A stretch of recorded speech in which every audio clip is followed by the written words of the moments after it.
Infosiberia, las noticias en tu celular. No seas como los demás. Manda un mensaje de WhatsApp y recibilo gratis todas las mañanas. Radiocaput.com. Estás conectado. Estás en Caput.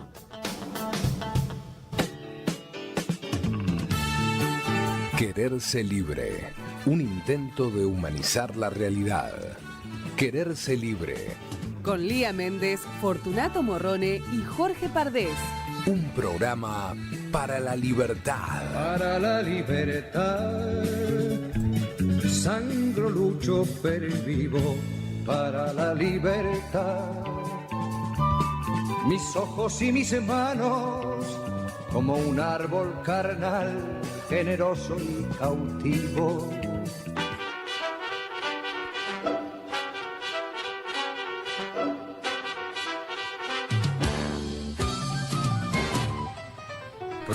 Acá estamos, buenas tardes. Muy buenas tardes. Buenas, ¿cómo andan? Queriéndonos libres. Así es. Bueno. Nos queremos. Nos queremos libres. Nos queremos libres como libres. Antes de ir a lo importante, No sabés cómo te extrañamos el otro día. Nos costó un Perú. Sí. Creyeron que iba a ser otra cosa. Un Perú. Cubrir el espacio que dejaste vacío. Sí. Ay, sí, seguramente. Entonces ya podés empezar a llenarlo con pavadas. Lo voy a decir 2 veces. No se nos ocurrió ninguna pavada como para llenarlo. Eso como chiste. Y por otro lado, se torna bastante aburrido. Sí, bueno, muy aburrido. Sí, no. No le dio mucha pelota. Sí, gracias. No, gracias. Es todo un halago. Yo sé que mi presencia... No, de bacana puso calor en un nido. Diga, yo lo que me pregunto es esto. Los faraones, ¿comían naranjas? Yo creo que sí. Me parece que las dejaron todas para ahora, para que Milei las traiga para acá. A ver, sí. Eso. Exactamente. El otro día fui a la verdulería. Tienen un sabor particular. Y tiene un moho, olor a moho, ¿viste? Vienen con una bendita. Las naranjas vienen todas con una bendita, así cubiertas. No, naranjas de Egipto. Sí. No te puedo creer. Eso habla de muchas cosas, entre otras lo planchado que está el dólar. Después vamos a charlar, me parece, un poco de esos temas. Pero, dicho sea de paso, la zona me consta porque viví en Israel en una buenos tiempos anduviste por ahí. Claro, y mi apellido quiere decir eso, plantación de naranjas en hebreo, Pardés, claro. Mira. La zona esa es como, hay una gran producción de cítricos. Yo no estoy seguro si son implantadas o si había en aquel momento. Yo creo que en la antigüedad ya había naranjas en Israel y en Egipto, en la zona de Medio Oriente. En las zonas valles, fértiles, porque tenés en el medio el Sahara. chupaba las naranjas. Tutankamón chupaba las naranjas. Y yo me imagino que algo de... tus comentarios me llevan a otras cosas. Por favor, un poco. Naranjas. Estoy yo acá, estamos hablando chiques, de naranjas. Estoy yo acá. No de... Bueno, y acá no tenemos. Tengo un cuento buenísimo de los melones, de chupar acá melones. Pero bueno, no eso lo dejo. Che, un poco de seriedad. Acá cítricos en Argentina no hay. Por eso digo, o sea, yo no puedo creer. Naranjas. La otra, en la época de Macri, traían las naranjas de España. Claro. ¿No? Las traían de por lo el menos sur. el mismo idioma. Decís, bueno, eran naranjas, viste, más amigables. Estas no las entiendo. Claro. No sé por dónde empezar a cortarlas. Claro, me imagino. Se te escapan y les querés convencer. El árabe es difícil, pero el egipcio antiguo, el idioma original, es mucho más difícil. Pero bueno, nada, habla de todo. Importamos las naranjas de Egipto y no le vamos a poder exportar acero y nada, o sea, no existimos más. No existimos más, sí. Bueno, sí. Viva. Y además se fue y volvió sin la foto. Pero ahora hablemos. ¿Sí? Démosle lugar al orden del programa Fortunato. Perfecto, dale, ¿Qué les parece? Es que viene todo muy movido. Sí, son unos días, son unas horas. Antes decíamos qué semana, ahora decimos son saludos unos días, a mi unas mamá, horas. saludos a mi mamá. Fortu, si querés, mira la cámara. Claro, la sí, cámara porque ya. tu mamá ya está ahí no cámara, está. Saludos. Bueno, querida audiencia, vamos entonces a escuchar a Lía, como cada viernes.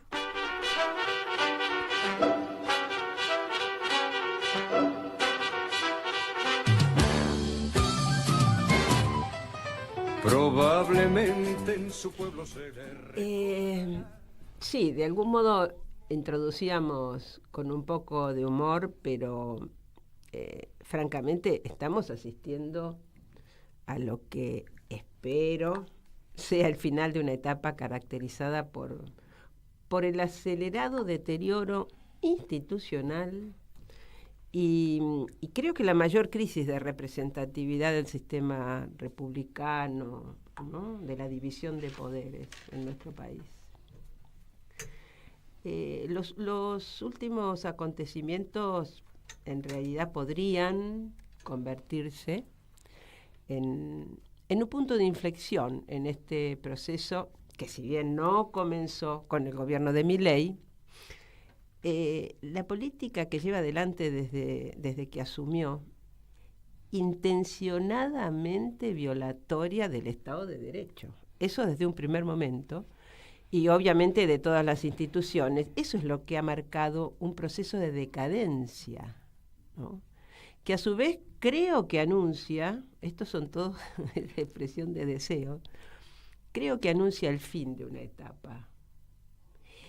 Y bueno, y abre, si efectivamente es el fin de una etapa decadente, abre la posibilidad de un cambio verdadero, un cambio en la organización social y las instituciones de esa nueva organización.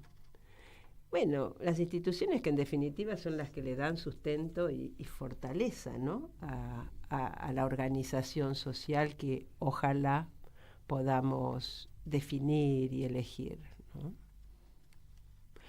Tenemos un gobierno que no está a la altura de dar respuesta a los vaivenes de un mundo que demanda inteligencia, solvencia, cintura política para abordar las relaciones internacionales, con decisiones no contradictorias y, por supuesto, en defensa del interés nacional, ¿no? Así debiera ser. En ese campo, en cambio, hemos ido ganando en desprestigio, no solo por los funcionarios nombrados a cargo de la Cancillería, Mondino primero, Berten después, que carecen de aptitud para la función, que son ignorantes de cuestiones diplomáticas básicas, que son ignorantes de la historia de nuestro país y su posicionamiento en los foros internacionales, mostrando realmente una contradicción propia de ignorantes, pero sobre todo con desapego por lo que es el interés nacional. Todo eso sin perjuicio de la dirección que Milei le imprime a su política de motosierra, no solo con su pueblo, sino también motosierra en las relaciones internacionales, con los países de la región, con los países amigos y del resto del mundo, a excepción de Estados Unidos e Israel. Pero el mundo lo va dejando en ridículo y su ineptitud para el cargo, creo, a esta altura, debiera ser una cuestión de Estado, que los poderes del Estado debieran abordar con seriedad y con urgencia, habida cuenta del desastre que las políticas de Milei están generando a nuestro pueblo. Y en esa línea de decadencia acelerada, de deterioro institucional, se anota el Poder Judicial. En estos tiempos, particularmente, la cabeza de ese Poder Judicial, que es la Corte Suprema de Justicia de la Nación. Si bien dentro del Poder Judicial hay excepciones, dentro de la Corte Suprema no. Desprestigiada hace ya mucho tiempo, no empieza en la época de Milei, desprestigiada con una actuación reñida con los principios básicos de nuestra Constitución Nacional. Creo también que tiene, sin embargo, una oportunidad de empezar a revertir esa dirección, cumplir la cautelar dictada por el juez federal Ramos Padilla, un juez que actúa respetando las instituciones, respetando el Congreso Nacional, respetando la decisión del Senado, y que obra actuando luego de la decisión del Senado de rechazar el pliego del hijo y de García Mansilla, en una causa que se inició, porque esto es una medida cautelar, en una causa que se inició por inconstitucionalidad del DNU que los designa en comisión. Entonces, esta es una medida cautelar y luego tendrá que expedirse sobre el fondo de la cuestión, que es la inconstitucionalidad del decreto de necesidad y urgencia. Un DNU que carece de todo sustento legal, que claramente respondía a las necesidades, caprichos del Ejecutivo, y donde la Corte ni siquiera, previo al juramento, le hizo cumplir requisitos básicos como renunciar a la matrícula de abogado, ¿no? Es muy grosero. Creo que es un ostensible atentado a la independencia de poderes, pero de ida y de vuelta, porque esta dependencia que observamos es una dependencia consensuada. No es que le han impuesto una injerencia en el Poder Judicial, se han puesto de acuerdo. De otro modo, de ninguna manera la Corte podría haberle tomado juramento. En esas condiciones, además, ni siquiera hizo ese paso previo, administrativo, te diría, esencial, básico, que es que cumpla con los requisitos. Olvídate ya de lo que es el contenido del DNU, ¿no? Totalmente cuestionable. Entonces, creo que hoy puede volver sobre sus pasos la Corte, acatar la cautelar, que no solo alcanza a García Mansilla, sino a todos los integrantes de la Corte, secretarios incluidos, ¿no? Que deberán abstenerse de facilitar la actuación en cuestiones jurisdiccionales y administrativas incluso, por el plazo de la cautelar, que Ramos Padilla la fijó en 3 meses, entiendo yo, que un plazo dentro del cual él se abocaría a resolver la cuestión de fondo, ¿no? Creo que va a ser muy interesante observar cada paso que dé la Corte, que a su vez también debiera quedar a un paso del juicio político. Por su parte, García Mansilla pretende quedarse en el cargo y en la presentación que hizo ante el juez Ramos Padilla, invocó antecedentes históricos que Ramos Padilla se ocupó de voltear uno por uno esos antecedentes históricos.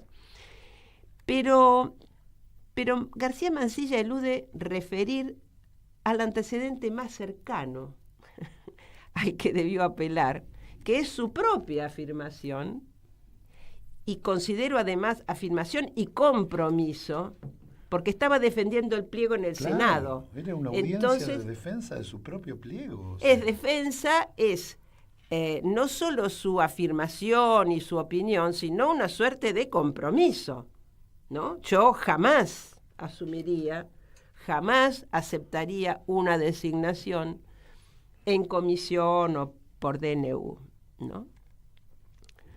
Entonces, porque entre otras cosas dice que algo así podría afectar la independencia de poderes y podría eventualmente alguien que lo acepta, bueno, estar influido por aquel que lo ha designado, que es el Poder Ejecutivo. Es impresionante.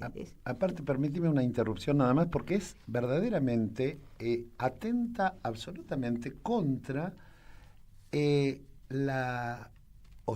queda demostrado, mejor dicho, la falta de ética total de el actual ministro en comisión Mansilla, porque estamos hablando del órgano, del instrumento de designación de los jueces de la Corte Suprema, del Senado. No es que estamos hablando de una ley, de cualquier cosa secundaria, es la base institucional del sentido de nuestro sistema de justicia. Exactamente. Lo que marca todas las condiciones. Y el tipo ahí se compromete justamente a no aceptar nunca... Exacto. Es un compromiso el que asume. Y lo que está haciendo es una violación absoluta de su propio compromiso, de su juramento, de su condición de postulante a un cargo como ese. Tal cual.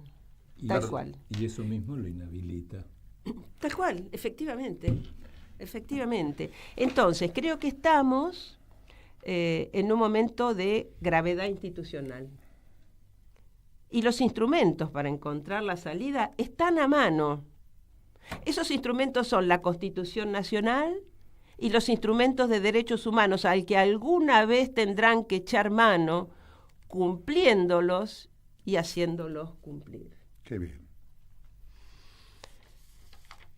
Es grave, la situación es gravísima y tenemos que hacerle el seguimiento. Mira, yo pensaba esto hoy, cuando iba como tratando de articular, sacar la esencia de todo esto, porque da para hablar horas. Sí. Pero yo pensaba, ustedes seguramente han escuchado esa frase popular, echa la ley, echa la trampa, ¿no? Entonces pareciera que frente a una ley, el pueblo, algunas personas buscan el modo de trampear esa ley. Yo creo que esto les cabe perfectamente a la Corte Suprema, porque echa la ley, echa la trampa. Ustedes, Poder Legislativo, hagan la ley, que nosotros hacemos la trampa. ¿Por qué? Porque la trampa la instrumentan a través de la interpretación de la ley, y terminan decidiendo contrariamente a lo que dice la ley, contrariamente a lo que dice la Constitución, y como son la última instancia, le guste a quien le guste, tienen que terminar acatando cualquier injusticia que derive de una decisión de la Corte Suprema de la Nación. A mí me dio calor, permiso, me voy a sacar la campera porque me dio calor tu intervención, porque en realidad nos pone, la Corte Suprema venía esquivándole el bulto pese a todas las irregularidades que había cometido. Permiso, me dio calor. ¿A usted también? ¿Viste? Bueno, para no ser menos. Bueno, ya que nos estamos desvistiendo, nos desvestimos todos y listo. La remera. Acuérdense que estamos en el streaming. Está la cámara, no perdón. Es solo radio esto. Perdón. Bueno, listo, ya estamos. Por eso le pedí permiso a la audiencia. Tiramos a la botellita y volvamos a la Corte Suprema, porque Lía dijo quedan a un paso del juicio político toda la Corte, y realmente hoy la crisis en la que vivimos, que tiene muchas aristas, no es esta la única, pero esta es una de las más importantes, porque en realidad todo lo que pasó con la Corte y los avales y la designación de los primeros dos por Macri, de los dos primeros jueces están por todos sucios. No queda nada de Lorenzetti aceptando las cosas, no queda nada en pie.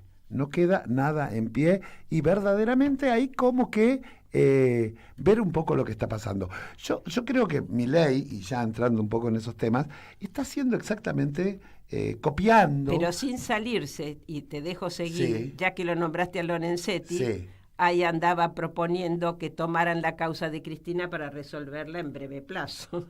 Claro, y son los elementos de presión. Decir, siguen ahí. ¿Cómo? Buscando. Lorenzetti quiere ser presidente de la Corte de cualquier manera, y esa cualquier manera es entregándole a Milei también el poder, porque ya se lo ofreció al peronismo, ya se lo ofreció a los radicales, ya al PRO, ya hizo todo. Así que, señor Lorenzetti, otra vez usted está en la mira. Acuérdese usted que le gusta esquivar el ojo de la cámara, Mordor lo está mirando de nuevo. Pero quería asociar con las mismas barbaridades que está haciendo nuestro presidente Javier Milei en referencia al espejo, un espejo distorsionado, pero en espejo a Donald Trump. Con la diferencia de que las acciones que hace Milei afectan a estos 40 millones de argentinos y algunos pocos estafados por la criptomoneda, por la criptoestafa. En cambio, las acciones que está haciendo Trump está generando las condiciones para una guerra generalizada o algo parecido, porque se ha puesto a todo Occidente en su contra. Exactamente. Y no sabemos cuál es su objetivo, cuál es su estrategia con Rusia, con China, qué es lo que quiere hacer, pero básicamente ha pegado unos manotazos, no sé si de ahogado o de loco o de qué, pero realmente esta cosa de los aranceles, que después no sé si lo vamos a hablar o no, es una locura, geopolíticamente es una locura lo que está sucediendo, ¿no? Es una locura, sí, es una locura. Y ahí estaba leyendo, porque, como decirte, él hace sus locuras, pero el resto se va a acomodar y lo va a enfrentar. ¿Será el fin del imperio del que tanto hemos hablado en algún momento?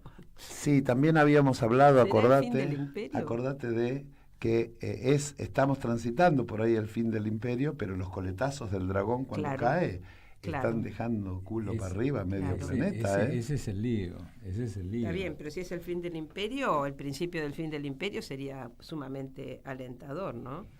Porque la asfixia sobre los pueblos es brutal. Así es. ¿No? Entonces, bueno, ¿hacia dónde va esto? ¿Hacia dónde va? Me parece que si levantamos un poco la mirada y tratamos todos ojalá pudiéramos hacer eso, de mirar hacia dónde va, y como si te va al abismo. Entonces, es impensable, porque te ofrecen cosas, te muestran espejitos de colores y cositas, pero esto va al abismo. Entonces, o sea, este no puede ser el futuro. No. Este no puede ser el futuro. Bueno, pero algo tenemos que hacer, algo tenemos que construir. Y a mí me da, y creo que es el otro tema en el que nos vamos a meter, me da, la verdad, no sé si bronca, pena o qué, la situación en la que se encuentra la clase política hoy, ¿no? A mí me parece que la sociedad tiene que empezar a encontrar formas de organización que no lo tengan pendiente de la decisión de uno o dos políticos y se quede ahí mirando a ver quién, y después algunos los vota con la nariz tapada y hay otros. Creo que tenemos que empezar a fortalecernos en la base social, organizarnos en la base social. Si de hecho cada vez que hay un desastre, una catástrofe, es entre nosotros que nos ayudamos. Es entre nosotros que nos ayudamos, ¿no? Entonces, tanta mezquindad, tanta miserabilidad se observa en las acciones de un importante número de referentes políticos, que vos decís que por acá tampoco es. ¿Cómo es este asunto? ¿Cómo es este asunto? ¿Por dónde es la salida? ¿A quién le importa la salida? La salida para todos, no para algunos, ¿no? Y es un momento de crisis de representatividad a todo nivel, no solo los que están en el Congreso o en las legislaturas. Es una crisis importante y profunda. Sí, hay una crisis también, hacemos extensivo a una crisis que no es de ahora, de los partidos políticos, que son el modo de construcción que tenemos, que hemos sabido realizar, el modo de construcción de la sociedad. Los partidos políticos no están representando, y algunos que podrían estar representando algo no tienen las condiciones, no tienen personería, se les cayó no sé qué cosa. O sea, hay una crisis muy importante que habrá que profundizar en todo esto sin romper, porque no me parece que no hay posibilidad de romper nada. Hay que transformar, hay que encontrar desde ciertos lugares algo como para que la clase política escuche, se dé cuenta, y eso solo es poder popular, organización, pero no tiene que ser, a mi modo de ver, rompiendo nada, sino presionando desde la contundencia de la movilización social, de la organización de base, de todo eso. Yo creo que el concepto de los clubes de fútbol, de las hinchadas de fútbol, bancando a los jubilados, es un ejemplo de lo que es la organización de la sociedad en función de superar las injusticias. Así es, interesante eso, efectivamente. Bueno, estamos re revolucionarios vos y yo. Portu, revolucionate algo. No sé para dónde ir, y si nos tirás una canción, a ver, contanos algo. Ahí podríamos hacer algo.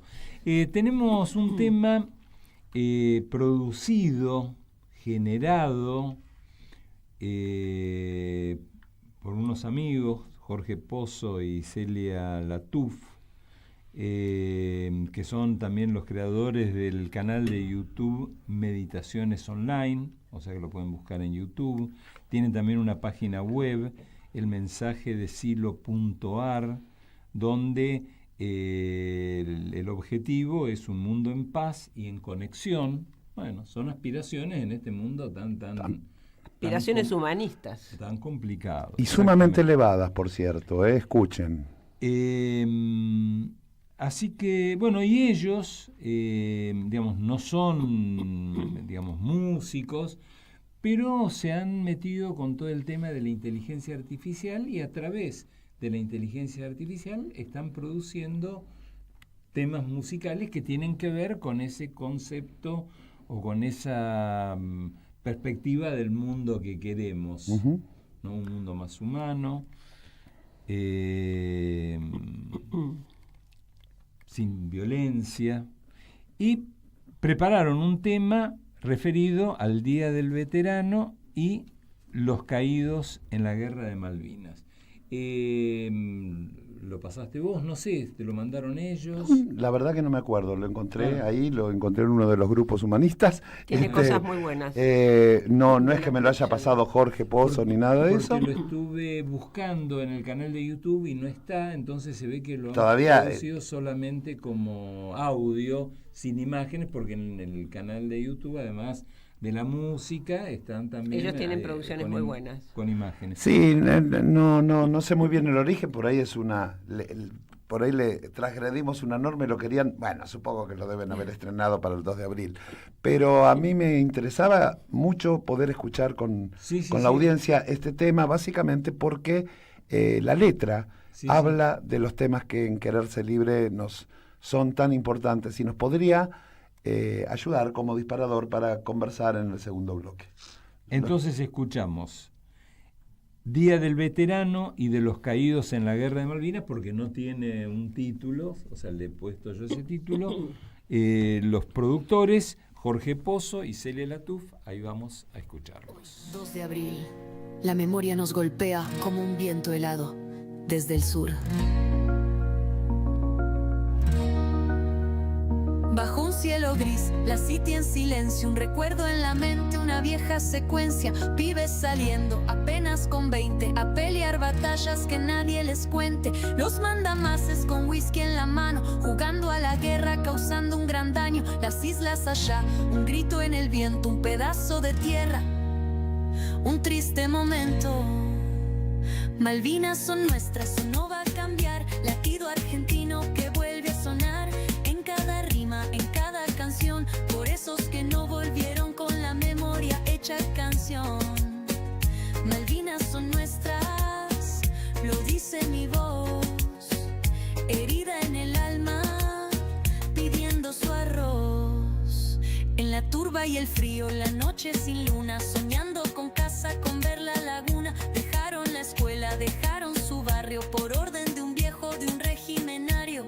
Los héroes de verdad con frío en los huesos, luchando valientes sin ver los progresos. La guerra es injusta, no hay gloria ni brillo, solo cicatrices y un vacío pasillo. Malvinas son nuestras, no va a cambiar. Latido argentino que vuelve a sonar en cada rima, en cada canción. Por esos que no volvieron con más corazón. Malvinas son nuestras, lo dice mi voz. Herida en el alma, mostrando razón. No me vengas con cuentos de honor militar. La bravura en el frente no la vas a encontrar en esos que daban la orden sin ver el dolor, sin los pibes con miedo, luchando con valor. Recuerdo amargo, lección aprendida, que la fuerza no es siempre la mejor salida. La paz es el camino, la voz es la herramienta contra la violencia que siempre atormenta. Malvinas son nuestras, o no va a cambiar. Latido argentino que vuelve a sonar en cada rima, en cada canción. Por esos que no volvieron con el alma de su ilusión. Malvinas son nuestras, lo dice mi voz. Herida en el alma, pidiendo su lugar. Guerra nunca más, que no quede la duda. La no violencia activa es nuestra armadura. Por las Malvinas, con fuerza y conciencia, Argentina presente. Sin más violencia. Aire. Acá estamos nuevamente. Aire. Muy bueno el tema, muy bueno. La verdad, sí, felicitaciones. Muy creativos nuestros amigos. Sí. Jorge Coco Pozo. Le mandamos un saludo a él y a Celia. Y responde también a un tipo de sensibilidad, ¿no? Así es. Sí, aparte queremos decir que la página web del Instituto Humanizar también está desarrollada por este estudio de temas virtuales que es Coco Pozo y... Ah, mirá vos, no sabía ese ¿no? detalle. Y Jorge Pompey también. No, ese es el jefe supremo de la página, pero él es parte del instituto. No digo, porque después se nos ofende. No le vamos a dar crédito a Jorge Pompey porque... Bueno, un tema insolayable es lo que ha sido la conmemoración del 2 de abril. Por Dios. Cuánto desprecio, ¿no? Nosotros no nos alcanzan los adjetivos para describir la conducta de Milei y su gobierno respecto de todo el pueblo argentino, pero creo que el desprecio es como lo que caracteriza absolutamente todas sus acciones, ¿no? Y de toda la caterva que lo rodea. El desprecio. Además, bueno, después terminan peleándose, que no sé quién escribió el discurso, pero eso es parte del desprecio que tienen por el tema, por la historia. ¿No? Si alguien se lo escribe y él lee cualquier cosa, y bueno, eso es... Mínimamente, no sé cómo será, pero digo, vos o sea, no lo querés escribir vos, no lo sabés escribir vos, no lo querés escribir vos, pero mínimamente querés decir algo. Entonces le llamás a alguno que sabe poner las palabras una al lado de la otra y armar con eso un texto, pero le tenés que decir, mirá, yo quiero hablar de esto, quiero hablar del otro, no podés decir después me lo escribieron. Claro, él debe decir de qué quiere hablar y seguramente algunos decían que ha sido tomado así, de distintas cosas que él va diciendo, entonces lo metieron todo en un texto y lo leyó, pero no tiene, digamos, no se puede disculpar porque... No es una disculpa, claro, no es una justificación de ningún modo. ¿Cómo decirte? Dejar afuera, eso es profeso, dejar afuera a los combatientes de Malvinas, afuera del acto central. El acto central debió haber sido en Tierra del Fuego, donde debió haber ido el presidente, etcétera, etcétera, pero aún así, que hicieron ese otro acto acá, dejar a los veteranos afuera del acto, eso es de un maltrato y un desprecio total y absoluto. Bueno, has visto que los han dejado sin la cobertura del PAMI, ¿no? Sí, entre otras cosas. Imagínate, ¿cómo decirte?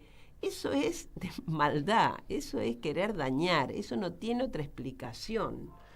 Entonces, lo que sí me parece por ahí interesantes haber escuchado algunos testimonios de veteranos de Malvinas que lo han votado a Milei y que hoy, digamos, frente a esa afrenta por parte del presidente y del gobierno, bueno, por ahí revisan, ¿no?, cómo han llevado adelante su decisión de votarlo y bueno, y a lo mejor deciden.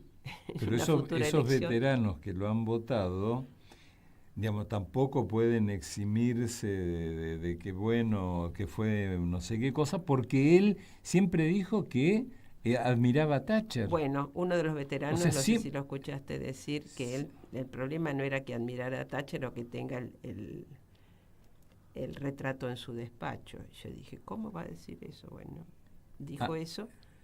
Claro, dijo, primero que lo votó en segunda vuelta, con lo cual en primera vuelta la votó a Bullrich, imagínate. Claro. Bueno, que es la de el pacto, o sea, el pacto anterior que hizo el gobierno de Milei de entregarle, que el canciller borracho, en una bodega de la embajada de en la época de Macri. En la época de Macri, sí. Feurí era. Sí, Fourier, ¿no? Fourier. No me acuerdo bien el apellido, bueno, fue tan intrascendente su gestión que no nos acordamos Faurí. Efectivamente. Un convenio donde permitían a los aviones o sea, hay una cultura en nuestro país de defensa de la soberanía en las Islas Malvinas que viene desde 1833, que se van generando cosas y se van acumulando. Y por supuesto, la diplomacia de los últimos, después de la guerra de Malvinas, de los últimos 40 años, ha hecho una construcción donde el mundo entero ha apoyado el pedido de descolonización que nuestro país viene haciendo y el llamado a diálogo con la diplomacia de Gran Bretaña o con el reino de Inglaterra o como se dice. Bueno, la resolución de Naciones Unidas. Exacto. ¿Cómo decirte? Que justamente lo que promueve es que se sienten y dialoguen, ¿no? Pero partiendo de, digamos, de cómo es la situación real de ocupación de Malvinas por parte del Reino Unido, ¿no?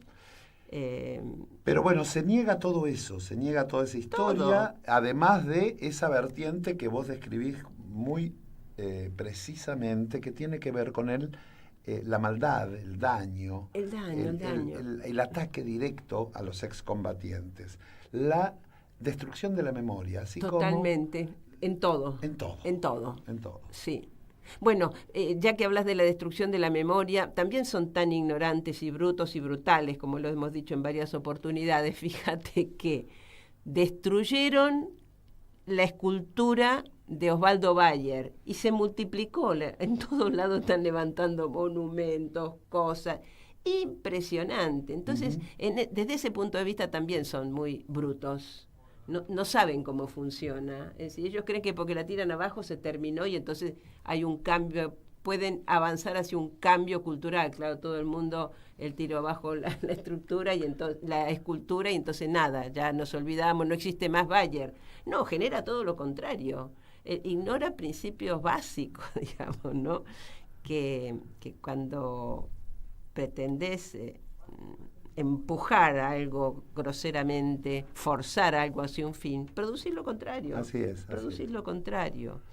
Así que antes de que nos vayamos a otro tema, no quiero dejar de mencionar los distintos aportes que hemos tenido en Infosiberia, en Radio Caput, sobre este tema. Y recuerdo particularmente, y esto se lo pido a Martín Loza, a quien agradecemos su operación técnica, hay un spot de la radio que tiene una frase de Bayer, de Osvaldo Bayer, cuando dice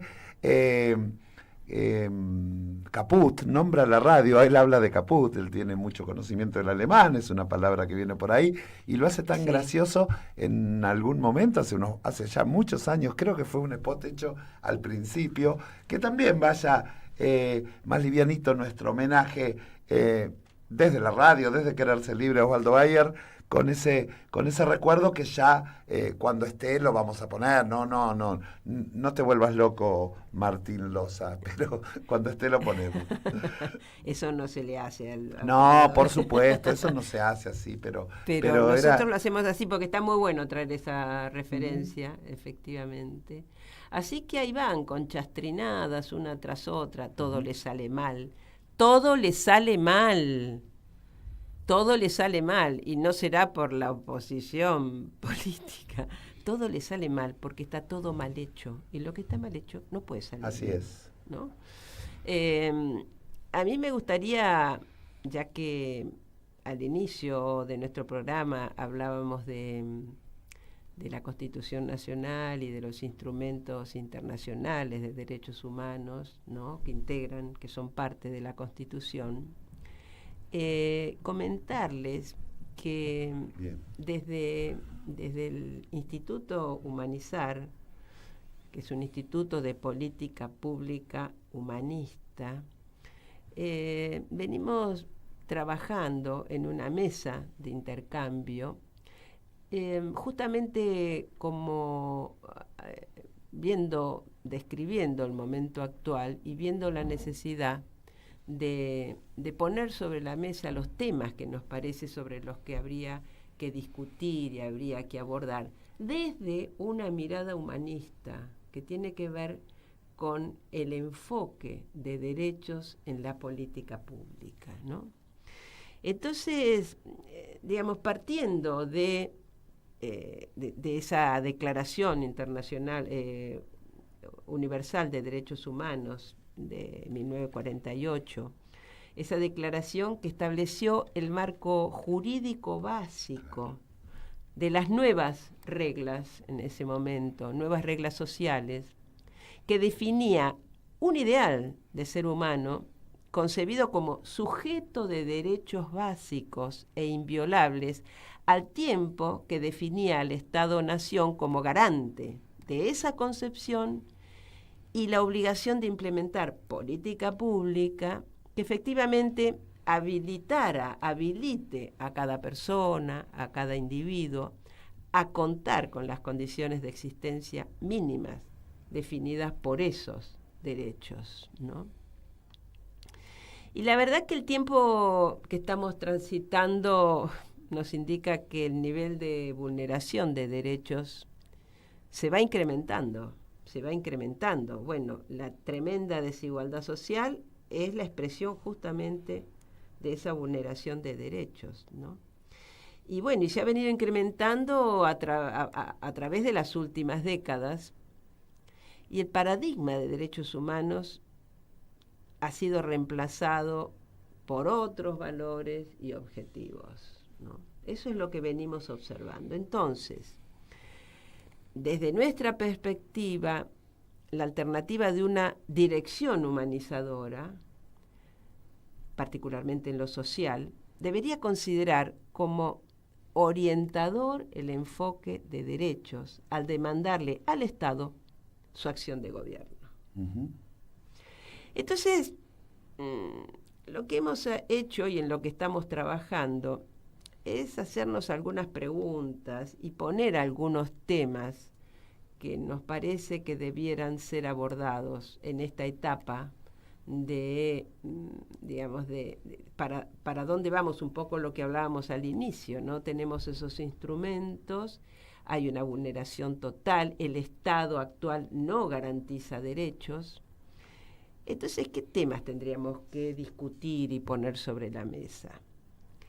El primero, que desde nuestro punto de vista humanista consideramos debe hacerse una discusión acerca de la concepción de ser humano, que en esa normativa que mencionamos no está explicitada. Y el humanismo tiene una concepción clara, fundada, desarrollada, explicitada, de la cual deriva además toda una línea de pensamiento. Toda una doctrina, ¿no? Nos parece también que es necesario hacer un relevamiento y denuncia de la vulneración de derechos que cotidianamente afecta a los individuos y a los pueblos en todo el planeta. Esto obviamente va mucho más allá de nuestro país. En una problemática que hoy es común a todo el mundo, ¿no? También debiéramos pensar en la propuesta de nuevos derechos y considerar también la reformulación de algunos derechos ya consagrados. Ese me parece que es un tópico interesante, porque además abre futuro, es un ir para adelante, ¿no? Hoy estamos diciendo no se efectivizan los derechos y no se cumplen los derechos. Bueno, debiéramos avanzar porque esos derechos están. Por otro lado, la necesidad histórica y como alternativa a la crisis actual de que las sociedades y los individuos, y acá señalamos quizás con mayor énfasis en las nuevas generaciones, internalicen el enfoque de derechos. Esto es, se sientan, se perciban como sujetos de derechos. Y este es un temazo. Esto es llevar los derechos humanos de la letra a la práctica. Pero no solo porque el Estado los efectiviza, etc. La sociedad tiene un rol fundamental en la garantía de derechos, en el reclamo de derechos, en educarse y educar en derechos, en transmitir derechos para hacerlos carne en la sociedad.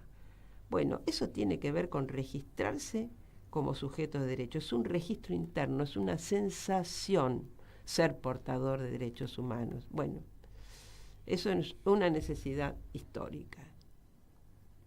Y también asociado a todo esto, la discusión acerca del modelo de Estado adecuado para el enfoque de derechos, que no lo es el actual. Si no, no habría tanta violación de derechos, habiendo suficiente legislación y estando incorporados a las constituciones nacionales, no solo en este país.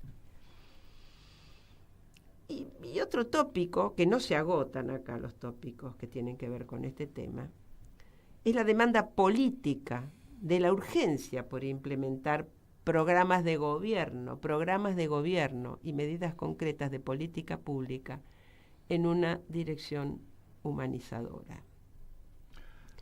Me encantó. Material de trabajo, obviamente, para esa mesa de intercambio de la que yo formo parte, que tiene que ver con el Foro Humanista. Lo vamos a plantear en el Foro Humanista Mundial. Y además invitamos porque el foro es permanente, no es un evento, es un espacio permanente de intercambio y de construcción. Entonces vamos poniendo temas, pero lo que nos interesa es debatirlos, es trabajar sobre estos temas e ir construyendo, definiendo algunas líneas de política pública con la mirada puesta en el futuro, con la mirada puesta no en los condicionamientos que hoy tenemos, ¿no? Que no tenemos los votos, que no podemos esto, que no se puede, que de dónde salen los fondos, etcétera, etcétera, cuando se plantea política pública que tiene una clara dirección humanizadora. Bueno, va en contra del sistema actual, claramente, pero bueno, pero si no desafiamos eso, ¿qué nos espera? Un tema que se me ocurre es que también se debería trabajar en un lenguaje de transmisión de estas propuestas y de estas ideas, en un lenguaje más simple. Te digo, yo teniendo, digamos, un background, un conocimiento de los temas y todo, a veces me cuesta seguirlo. Entonces no quiero imaginarme, digamos, aquel oyente u oyenta o como sea, que no tiene, digamos, esa formación o esa información previa. Y que me parece que todos estos, Milei, el Trump y todos estos, ellos transmiten sus ideas, por más nefastas, de un modo que se puedan entender. Entonces, por ejemplo, yo te escucho hablar, Lía, de políticas públicas, ¿no? Y ¿cómo lo traducís? Digamos, ¿no? ¿Cómo digo, para que todo el mundo entienda qué son esas políticas públicas? O por ejemplo, cuando hablas de derechos, de que uno pueda registrarse como portador de titular de derechos, sujeto claro, de derechos. Digamos, ¿cómo trasladar eso a la experiencia? Claro. ¿Puedo intervenir un poquito? Perdón, No, ¿cómo vas a pedir perdón? Pero... A mí me parece justamente lo que dice Fortu tiene que ver con un intento mío de hacer como una síntesis de todo lo que vos dijiste, porque a mí me parece que hay dos aspectos en los tópicos que vos desarrollaste. Uno, que tiene que ver con una transformación del Estado, de las constituciones, de los instrumentos, de todo, donde se avance en todo eso de el reconocimiento y la puesta en valor de los derechos que están, como siempre dice Lía. Y otra parte que tiene que ver con la capacitación del soberano. Diciéndolo simple, a mí me parece que la educación pública, por ejemplo, la universidad pública y gratuita, era algo tan incorporado en nuestro país, tan naturalizado, que el ataque que hubo contra la universidad pública y todo eso pasó inadvertido para toda una generación y para muchos, porque están acostumbrados a tener la universidad pública. Así es. Entonces, ni los medios de comunicación colaboraron para todo eso, ni tampoco los partidos políticos o los que defienden la educación pública, también arbitraron los medios de lo que Lía decía, que era educarse en derechos.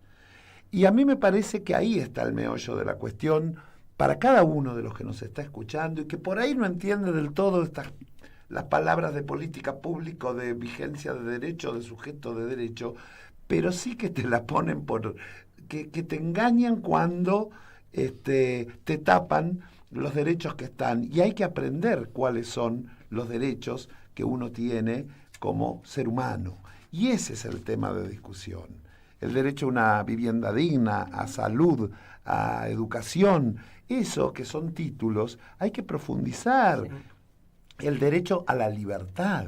Así es.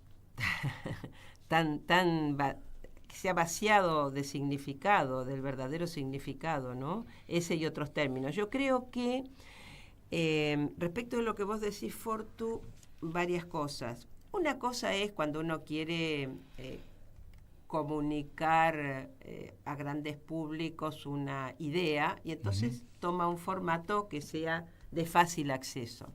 Pero a mí me parece también que hay que hacer desarrollos más profundos y en todo caso subir el nivel, porque en esta batalla cultural, en este cambio cultural que promueve este gobierno, justamente lo que se instala es la cosa fácil, el insulto, la barbaridad, campo al cual han llevado a muchos políticos que hoy no pueden dejar de bardear, de insultar. Fíjate que en los medios de comunicación, bueno, en ningún programa falta el insulto.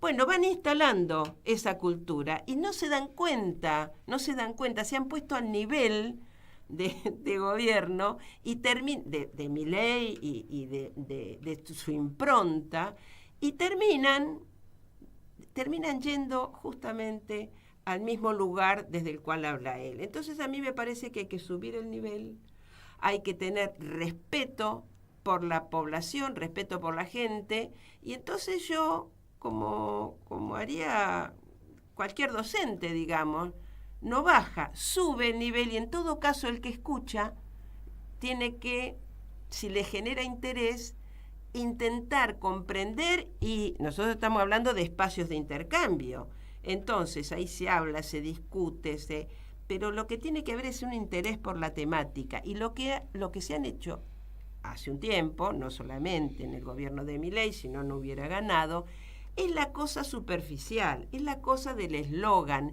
es la cosa vacía. A ver, que Milei diga, le va a poner una bomba al Banco Central, Sí, es muy ilustrativo. ¿Pero qué significa poner? Bueno, no importa, es ponerle una bomba al Banco Central. Después te explican lo que es ponerle la bomba al Banco Central cuando ya es presidente. Entonces la gente, o un sector social, joven, no sé qué, vota eso.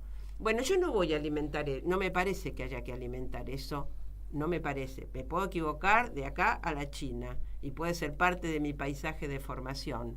Yo me he formado en otro momento, donde la discusión no bajaba el nivel, lo subía. Y con eso aprendíamos y con eso nos formábamos. Estoy completamente de acuerdo con lo que vos decís, más allá de que no encaje en la cultura de las redes o la cultura de la virtualidad o del estímulo efímero, que todo pasa y todo cambia. Porque básicamente hoy es tiempo de profundizar. Uy, ya nos estamos... Y es tiempo de redondear, y es tiempo de irse el próximo viernes.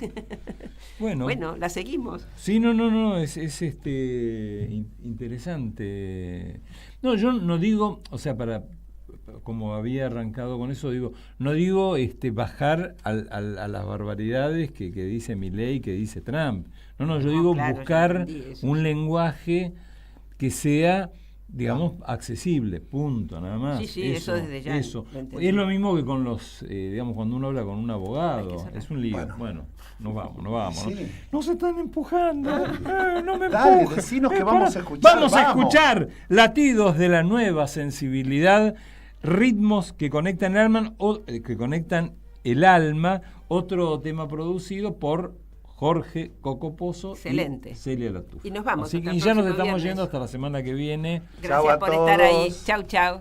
Gracias, Martín. El mundo está cambiando, lo sientes también. La brújula se quiebra, buscamos el bien. Todo lo que creímos ahora se tambalea. La vieja gloria se desvanece, su sombra flaquea. Velocidad vertiginosa cambia el panorama. El caos nos inunda, se tambalea la trama. Lo que antes fue dogma ya no se sostiene. Las mentiras caen y la verdad interviene. Los líderes se pierden, luchadores sin causa. Ya no son la voz que la gente descansa. Nació una chispa nueva, una sensibilidad que entiende el dolor como global realidad. Es el pulso de la tierra, el latido del planeta, el que siente que lo tuyo también en mí resuena. La conexión nos llama a través de las fronteras, un mundo compartido donde el cambio espera. Nueva sensibilidad, nueva forma de actuar, desde lo cercano hacia lo universal. Es en lo pequeño donde